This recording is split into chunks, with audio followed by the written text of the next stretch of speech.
We're going to go into kind of a step-by-step of what everything is involved here in combat. And there's a general premise of about 5 steps. Starting off, we have surprise, figuring out where our positions are, rolling initiative, taking our own turns in combat, and figuring out what ends the round. Let's jump into that very first step. It's determining surprise. Surprise is also known in D&D as the surprise round. It's not exactly a round per se. This is a section in which one side or the other has come into a surprising situation where they're kind of flat-footed. They're taken aback, and so they gained what's called the surprised condition, which means that they effectively can't take a turn in combat. They can't move or take actions for that round. This is only the first round of combat, and it really only ever happens if one party was trying to be sneaky, whether that's your enemies trying to sneak up on them or them trying to sneak up on you. Generally, the way you would determine that would just be their passive perception, and you would compare that to your stealth checks. If the stealth wins, the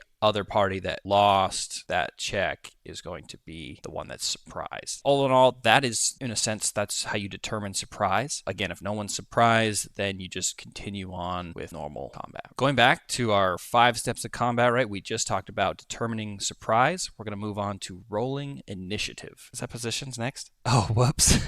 We're moving on to step 2, which is determining the positions of your players and your monsters. It's good to have everybody on the same page. Players want to know where the enemies are and where their party members are. Generally, this is kind of taken care of for you, unless you are doing some sort of theater of mind where you're not playing with any sort of physical or visual representation. And in a sense, that's all it is. So you just want to make sure everybody knows where they are, they know where your monsters are, you know where they are, so that you can plan strategically and be able to move on to these next steps of combat. Now we've talked about surprise, we've talked about the position of everyone in the combat scenario.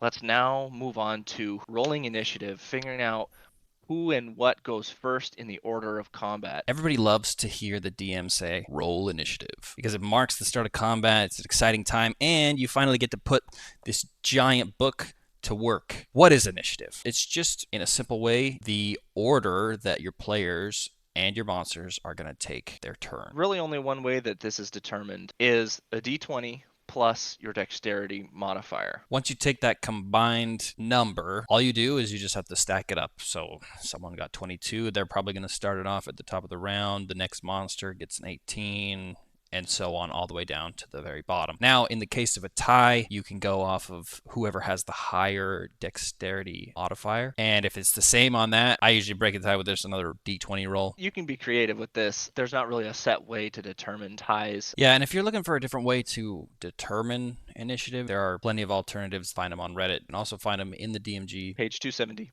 Page 270. Riley's got it in the head. I would have to look it up. Now we're moving into the meat of combat, which is going to be taking your turn. There's 3 things you can do on your turn. First thing is going to be move. Second one, take 1 action. And the third one, a little bit of a gray area. It's like other activity. Okay. Ooh, spooky. We'll go get into it. Yeah, movement. There's a lot of factors to this. Racial features, there's feats that have movement speeds. There's a lot that goes into the movement. Now, movement is kind of fluid throughout your whole turn. This is something that you can split up amongst and between a bunch of different actions. So you can move 5 feet and do something. You can move another 10 feet and do something else. It can be split up. You just can't exceed whatever that base movement cap is for your character. Generally, you take up about a 5-foot square. And so each different square that you're moving is about 5 feet. So you can just subtract from that total movement based off of whatever race or class you are. There's also some things in the game that either boost your speed or slow it down. The more common is slow it down. How fast can I move in a turn is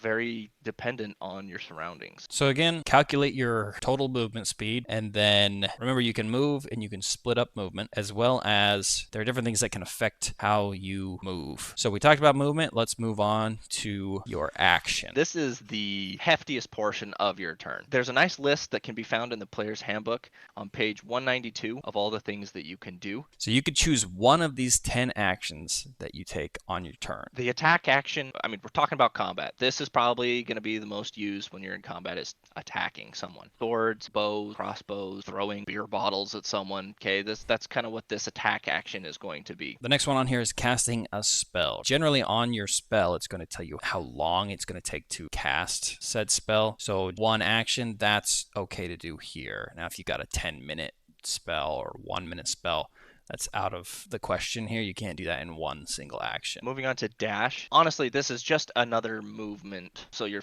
essentially forfeiting your action to take a secondary movement beat. So if you initially could move 40 feet, you take the dash action, you can now move 80. You can also use your action to disengage, which is going to allow you to move away from the enemy that you're engaged with, and it is not going to allow them to have an opportunity attack on you, meaning you can just slip away, or if you play Pokemon, just run, and you succeed in running away. The next one is dodge. This is something that you can do that until your next turn. Everyone that attacks you or makes attack rolls at you has disadvantage. The next action you can take is a help action. This is going to be you helping another member of your party, right? So if they're trying to rip the lid off of a treasure chest, you're able to help them, and that's going to give them advantage on that ability check. You can also do this in combat. If you're next to the same monster that they're attacking, you can do a somersault and kind of distract the monster a little bit, and your party member that you're helping is going to get advantage on that next attack. The next one would be hide. Now this one is something that you can do to then stealth yourself. Do they see you or not? You make essentially another stealth check to stay hidden from targets. The next action you can take is a ready action. So this is going to allow you to get a jump on a foe, prepare something that you're anticipating to happen. So what you'll do is you'll decide some sort of trigger that's going to trigger this. And what this is going to do, it's going to actually grant you a reaction so that when that trigger happens, you're going to be able to use that reaction. So let's say you can hear someone walking down the hall, they're about to enter in the room. You're going to use your action to ready in action to, let's say, ready an attack. So that as soon as they walk through that door, boom, you're going to make that attack. Another important thing to note is that you can choose whether or not to perform the action once the trigger is triggered. So maybe the person walking to the hall is actually another party member. You're like, oh crap, I don't want to do that. You can choose to disregard what you are readying to do. The next action is the search action. There's kind of a level to how you can search an area. Passive perception is just kind of a, what do you notice upon entering a room? Rolling perception's like you're actively, looking around. The search action is something you would take on your turn to more in-depth look at something up closer, search, and actually spend your turn looking at it. The last one you can do is you can use an object. There's a lot of different magic items or just other objects that you can interact with. Generally, it will state this takes an action, activate or deactivate or use. Now let's move on to these other mysterious activities. We have reactions and bonus actions that fall into this category. Technically, these are not things that we innately have on our turn unless we have an ability or something that grants us this action. If you are moving away from an enemy, that invokes an opportunity attack, which is essentially giving them a reaction to attack you as you move away. So again, like Riley said, not everybody has a bonus action and not everybody has a reaction, but the DM giveth and he taketh away. We'll put it that way. Okay. And my advice is obviously know the basis of each of these and what they entail, and if they arise in your campaign, then you can kind of add them into the complexity of your situation. Lastly, as a part of this other activity that you can perform, there's a good list here on page 190 of the player's handbook. And a lot of this is just kind of filling the in-betweens of movement and action. Maybe you run up towards the enemies, and between that you are drawing your sword, right? That's not going to take an action, and it's not part of your movement really, but that's just this other activity you can perform. Talked about surprise, we've talked about position, rolled initiative, and we've now kind of taken our turn. What determines the round? So again, you've got your list of people in the order that they're going in. Now you've made it through every single person. They've all taken their turns. Your monsters have taken their turns.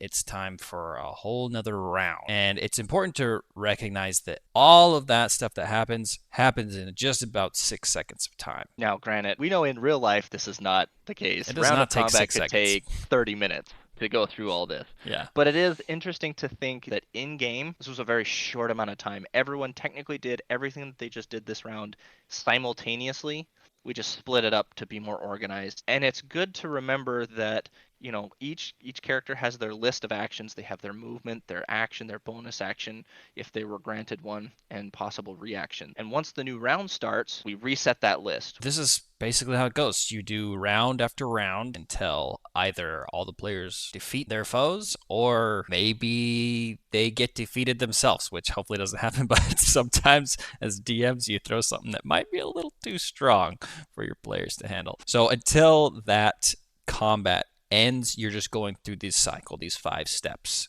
that we've outlined.